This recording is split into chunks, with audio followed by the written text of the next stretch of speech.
Today I'm trying to change the starter on my Mazda CX7, and it's not really all that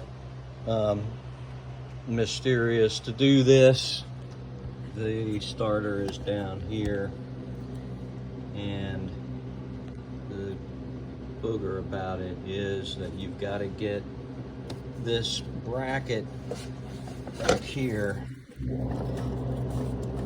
off of the stud that is the one bolt for the starter, which is right here. And this is a hard pipe, and the back end of that pipe is bolted. Can I even get you guys in there to see this? Let's see. Yeah. Okay, so it goes on this stud right here. Well, getting to that was very, very difficult. So I ended up doing a number of things, not the least of which was pulling this plenum off of the turbo. And when you pull this off, let me zoom out. When you get this thing off, expect this little thing right here to break off. Now, I had that break off the last time I pulled it out.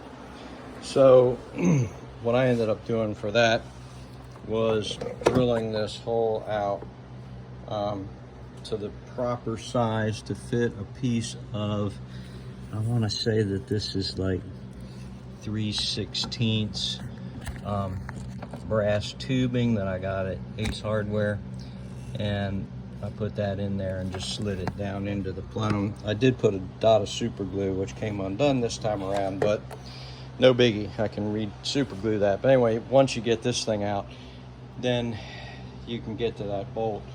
Of course, you got to take, a number of things off. You had to take the battery tray out.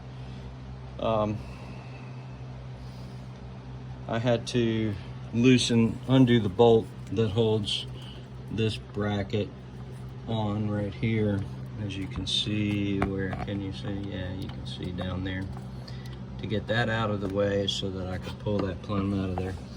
Now, one thing that's worth doing while you're in here is just spinning your turbo. Make sure there's no play in it. And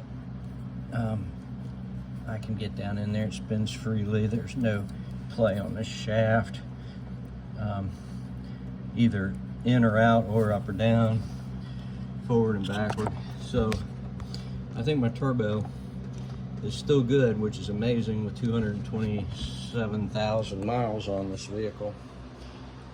But I gotta tell you, this has actually been a pretty darn good car. So I've finally gotten to the point where I can loosen that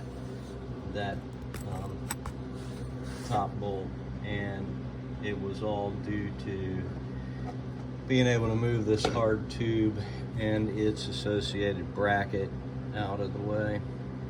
Unfortunately, I don't see any alternative to getting to that back bolt, and it has added a couple hours to the job to do that, but at least my religion's still intact.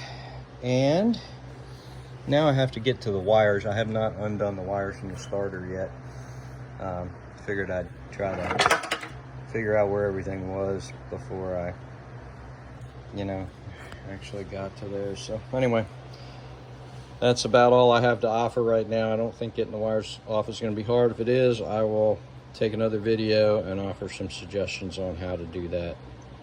Take care. Please subscribe and like if this content helps you out. It does help me to try to get to the point where I can get monetized, and that would sure be nice. Thank you.